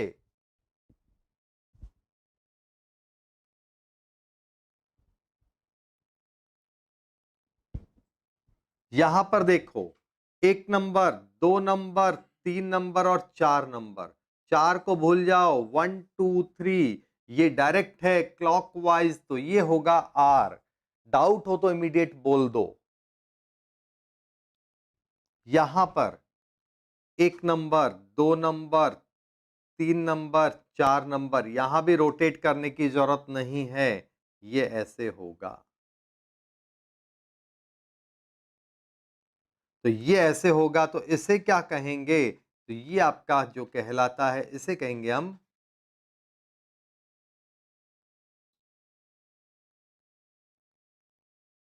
एस। कोई प्रॉब्लम है किसी को तो बोल दो, इमीडिएट रेस्पॉन्स दो। दो स्ट्रक्चर्स और दे रहा हूं मैं आपको, बस 7 और 8। आप चालू कर दो। 7 नंबर,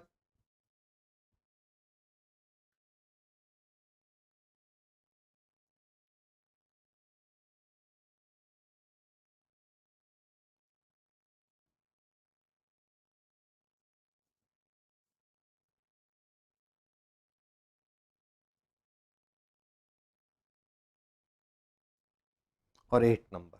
दो स्ट्रक्चर्स और है, जल्दी से कुछ डाउट हो तो वो भी बोलो, अदरवाइज दो आंसर करो, खत्म करो।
कुछ लिखा, डन डन डन, ठीक है।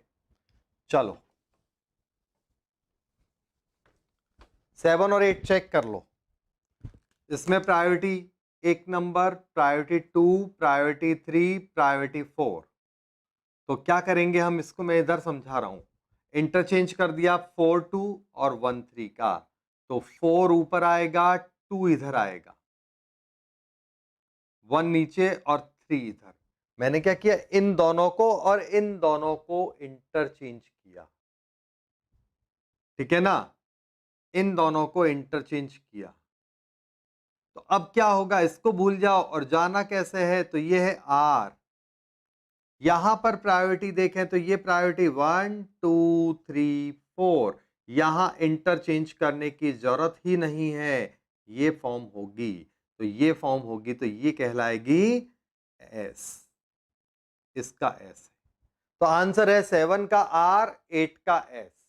7 का आर, 8 का एस, ये हमारा आंसर है। किसी को प्रॉब्लम है? आंसर आपके आ रहे हैं, सही आ रहे हैं, इट मींस आरएस समझ में आ गया है। आरएस ही ऑप्टिकल की जान है, ये ध्यान रखना। वो जो टुचक टुचक आप खेल रहे थे ना, एक एक रन, वो सिंपल स्कूल लेवल और नॉर्मल क्वेश्चंस के लिए काम आएगा, लेकिन जैसे जैसे आप अच्छा जाओगे, आरएस के बिना आपका काम नहीं हो पाएगा। कौन सी स्ट्रक्चर आइडेंटिकल है, कौन सी नहीं, ऐसा कोई भी क्वेश्चन बनता है वो आरएस से निकलता है। तो आरएस अच्छी तरह आना चाहिए, और आरएस के लिए मैंने आपको चैलेंज दिया है कि आपको थ्योरी कहीं से नहीं पढ़नी, क्वेश्चन कोई भी हो आप सारे क्वेश्चन लगा डालो आरएस में। एक से ज्यादा है तो आरएस कैसे करना है वो देखो। अब जैसे अभी हमने टार्ट्रिक एसिड लिया था थोड़ी देर पहले, उसी को लेता हूं। मल्टी एटम है तो आरएस कैसे करेंगे? चलो मेसोफॉर्म बना दी, करो इसका नंबरिंग ऊपर से करना। मेसो टार्ट्रिक एसिड, मेसो करो।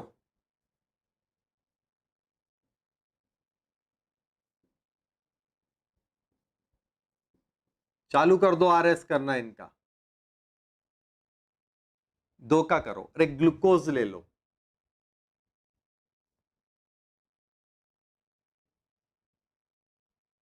ढंग से देखना, जल्दीबाजी मत करना।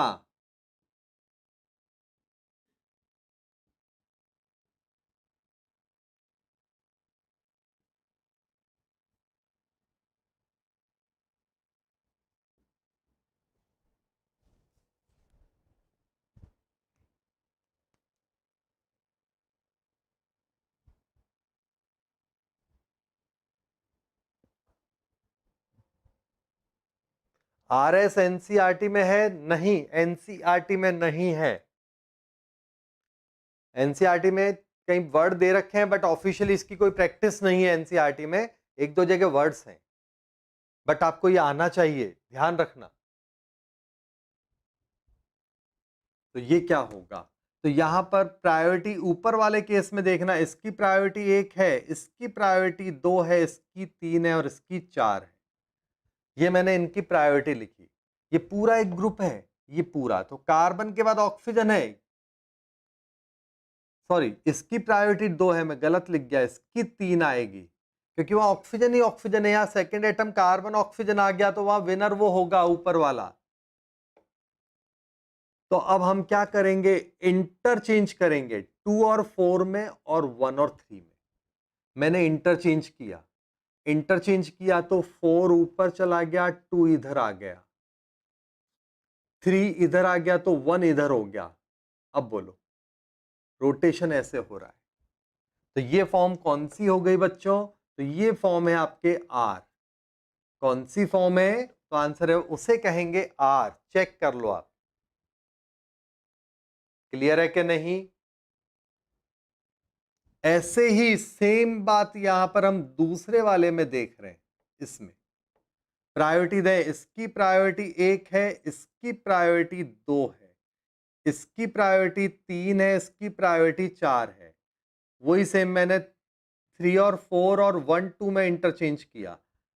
4 को ऊपर ले गया तो 4 3 1 2, ये आपका हो गया। अब क्या होगा? ये वाली स्ट्रक्चर आपकी है, हाँ या ना? तो 1 और 2, तो ये ऐसे जाएगा। अब इसका मीनिंग क्या होगा? तो इसका मीनिंग ये है, ये अपनी स्ट्रक्चर हो गई एस। चेक कर लो, समझ में आया? तो इसका मतलब यहां पर 2 पर आर है और 3 पर एस है। ये क्या है? 2 पर आर है और 3 पर एस है। कोई डाउट हो तो बोलो फटाफट, इसको बताओ।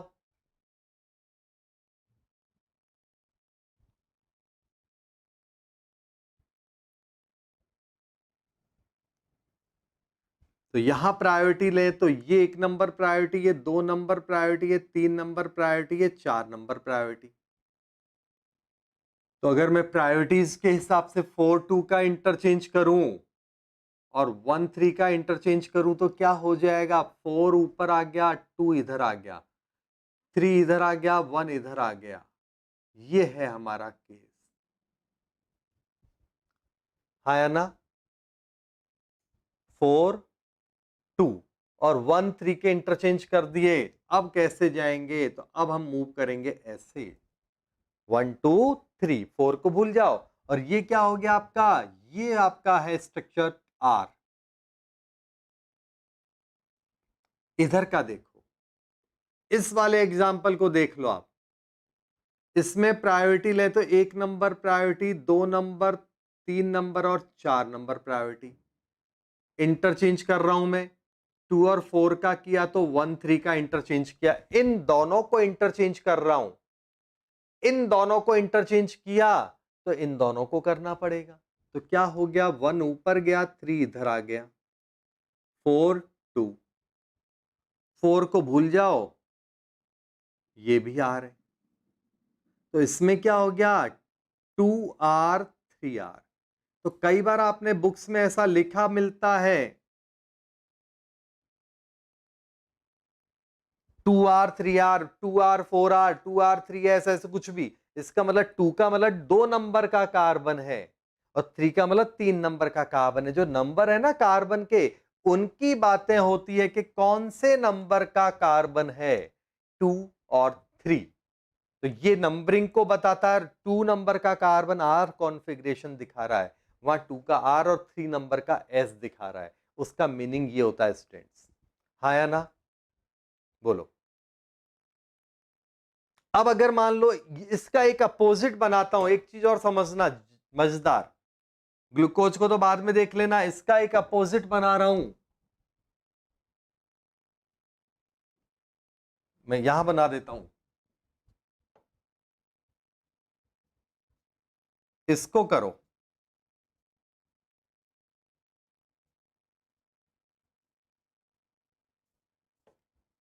इसका आंसर लाओ। समझ में आया सबको? कोई प्रॉब्लम है किसी को तो बोल दो।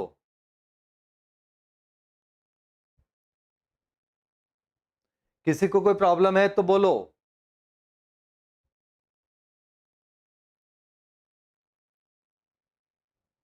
क्लियर है सबको?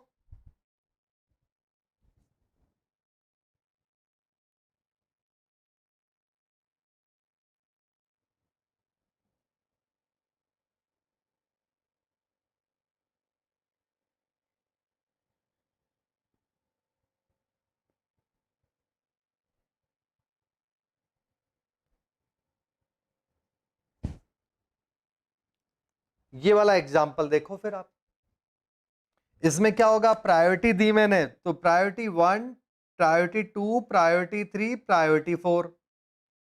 4 2 का 1 कर दिया, मतलब इनको इंटरचेंज कर दिया, तो 4 ऊपर आएगा, 2 इधर आ जाएगा, 3 इधर आएगा, 1 इधर आएगा, 4 को भूल जाओ, 1 2 3। तो ये फॉर्म हो गई आपकी एस। देख लो, ये OH और वो OH अपोजिट हुए हैं तो फॉर्म अपने आप उल्टी हो गई। नीचे वाले को देखते हैं हम लोग, नीचे वाले को देखते तो ये 1 नंबर, ये 2 नंबर, ये 3 नंबर, ये 4 नंबर, आया ना? क्लियर है? 1 2 3 4। अब हम इनको इंटरचेंज करेंगे तो क्या होएगा, यहां पर भी मैं 4 2 का कर दूं, 4 2 और 1 3 ही कर रहा हूं, तो क्या होएगा, 1 ऊपर जाएगा, 3 इधर आएगा, 4 इधर आएगा, 2 इधर आएगा, 4 को भूल जाओ और ये इधर आ जाओ। ये फॉर्म हो गई आपकी आर, ये फॉर्म हो जाएगी आपकी, 1 मिनट, उल्टा जा रहे हैं ना, एस। तो ये क्या हो गया आपका, 2s 3s। क्लियर है कि नहीं? ये हो गया आपका 2s और 3s। जब भी कभी स्टूडेंट्स ध्यान रखना, अब एक ट्रिक बता रहा हूं, जब भी कभी स्ट्रक्चर बिल्कुल अपोजिट हो जाए, जैसे 2 और 3 सारे पॉइंट अपोजिट हो गए, तो इसका मतलब वो एक दूसरे के इनंशोमर होंगे। तो ये एक दूसरे के इनंशोमर भी हैं। आप केवल यहां से भी देख के बता सकते हो, बिल्कुल अपोजिट हो जाए, और अगर मान लो पूरी तरह अपोजिट ना हो, एक अपोजिट हुआ है बाकी सारे सेम है, या मिनिमम एक सेम चाहिए, मिनिमम कितनी भी बड़ी चेन है, जैसे यहां तो 2 ही है, मान लो ये 5 6 का है और बड़ा है, एक जगह भी सेम है और बाकी सब उल्टे पुल्टे हो रहे हैं, कोई मतलब नहीं है। एक भी सेम है बाकी सब उल्टे हैं, तो इसका मतलब वो डायस्टियोमर होगा। रिपीट कर रहा हूं, पूरा अपोजिट तो एनंचोमर, और एक जगह सेम बाकी सब जगह अलग। मान लो टोटल 5 ऑप्टिकल कार्बन है, कायरल कार्बन 5 है, मिनिमम वन साइड सेम होना चाहिए। 4 अलग, 2 सेम, 3 अलग, 3 अलग, सॉरी 3 सेम, 2 अलग, 4 सेम, 1 अलग, कुछ भी हो, पांचों अपोजिट नहीं हो, तो उस केस में डायस्ट्रियोमर होगा। मिनिमम वन और more than one side same हो, बट पूरी तरह सेम ना हो। और अगर पूरी तरह सेम आ जाए, इसका करके देख लो अपोजिट, तो इसका मतलब वो आपका आइडेंटिकल होगा, सेम स्ट्रक्चर। अगली क्लास में ऐसे क्वेश्चंस की प्रैक्टिस कराऊंगा मैं, तो आपको फटाफट याद होगा। नेक्स्ट टाइम हम लोग ऐसे ही क्वेश्चंस की प्रैक्टिस करेंगे, तो आपको फटाफट मजे से याद होगा, टेंशन मत लो। कितनों को अभी भी आरएस में कोई प्रॉब्लम हो रहा है? ग्लूकोज का सॉल्व कराता हूं।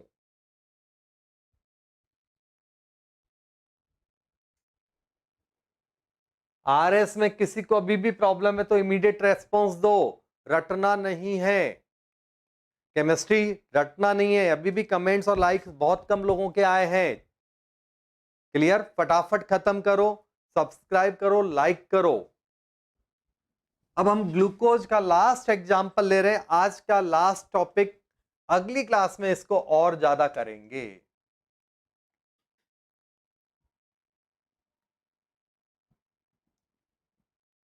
तो देखो, यहां पर मैं चल रहा हूं इस जगह से, ये नंबर 1 है, तो पहले इस कार्बन को देखते हैं।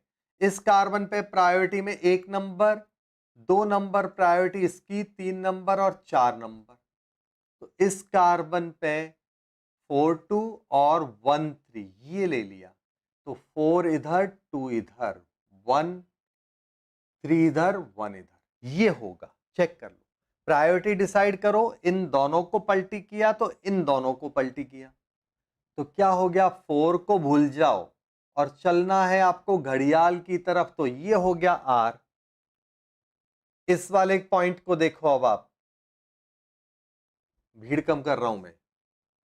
अब हम क्या करेंगे, प्रायोरिटी लेंगे, तो इसकी प्रायोरिटी 1 नंबर, इसकी प्रायोरिटी 1 नंबर है, तो अगली प्रायोरिटी कौन सी आएगी, तो नेक्स्ट प्रायोरिटी में ये आएगा 2 नंबर, 3 नंबर प्रायोरिटी, 4 नंबर। शांति से आप आराम से करो, जल्दी नहीं है। अब की बार भी मैंने 2 4 और 1 3 का इंटरचेंज कर दिया, तो 1 इधर, 3 इधर, 4 इधर, 2 इधर। हो सकता है किसी को कम समझ में आए, क्योंकि उलझन वाली स्ट्रक्चर, तो घर पे आराम से खोल के बनाना, टाइम लेके। नहीं आए दोबारा मेरे से पूछ लेना। तो उस केस में क्या होगा, एस। हाँ या ना? नेक्स्ट एग्जांपल लो, अगला इस कार्बन को देखो। यहां वाले कार्बन पे देखें तो 1 नंबर प्रायोरिटी ये है, 2 नंबर प्रायोरिटी पे कौन आएगा, तो 1 नंबर के बाद 2 नंबर पे ये आएगा, 3 नंबर पे ये और 4 पर ये। अगेन वही 2 4 और 1 3। इसका मतलब क्या होगा, तो 2 4 और 1 3 का मतलब 4 ऊपर चला गया, 2 इधर आ गया, 1 इधर, 3 इधर। ये है मीनिंग। ठीक है ना? अब बताओ, तो यहां पर बात क्या होगी, कौन सा स्ट्रक्चर है ये, अगेन आर है। और अगला लास्ट केस, इसका नीचे वाला लास्ट वाले केस में यहां पर देखें तो 1 नंबर प्रायोरिटी इसकी है, 2 नंबर इसकी है, 3 नंबर और 4 नंबर। तो अब की बार मैंने 3 4 और 1 2 को कर दिया, 4 को नीचे ले लिया, 3 को इधर ले लिया, 2 को इधर ले लिया, 1 को इधर ले लिया। खत्म?